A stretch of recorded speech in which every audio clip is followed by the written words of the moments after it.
The craft of wood carving has been going on for centuries. Some carvers dabble like ducks as they try their hand at it in retirement years. Others, like loom lady Lori McNeil, become so adept at their skill, it takes them to a professional level. But what you'll see once inside the National Museum of Woodcarving in Shell Lake, Wisconsin, will amaze you.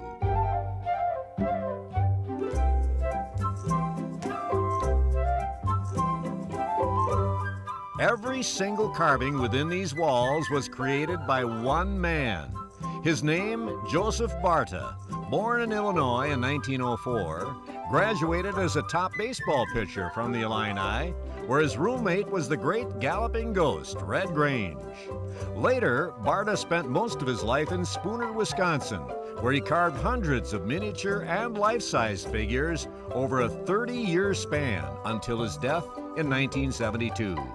Barta's life-sized carvings that weighed as much as 350 pounds began with The Last Supper. It took him 2 years just to carve Christ's expression. He wanted to show love, sorrow, betrayal, and forgiveness all in the same face.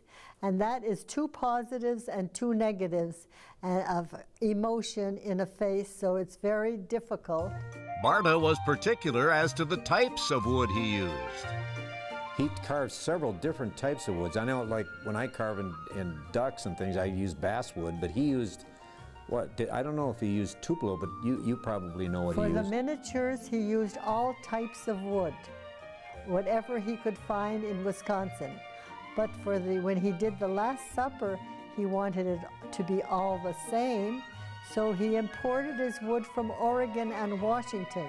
They were seasoned 2x4s of ponderosa and sugar pine. The detail in Barta's work is impeccable, right down to the frown on the face of John F. Kennedy. Well, John F. Kennedy was campaigning to become a president of the United States at that time.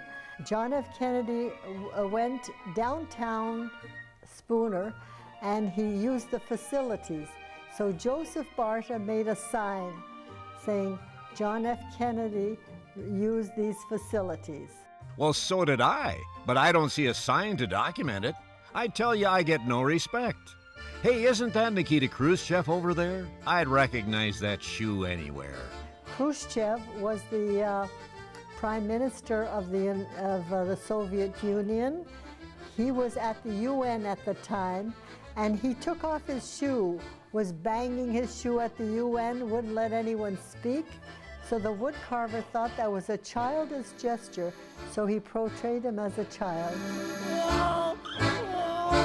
This is the scene where you see Jesus at the temple teaching, and there's all the teachers are there, they're all elderly.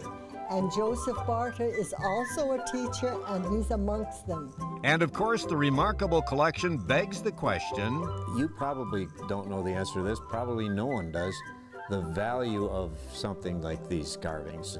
Well, several years ago when Joseph Barta finished The Last Supper, because that was his first, the Ford Foundation wanted to buy it for millions of dollars. They come from all over the world to see the works of Joe Barta.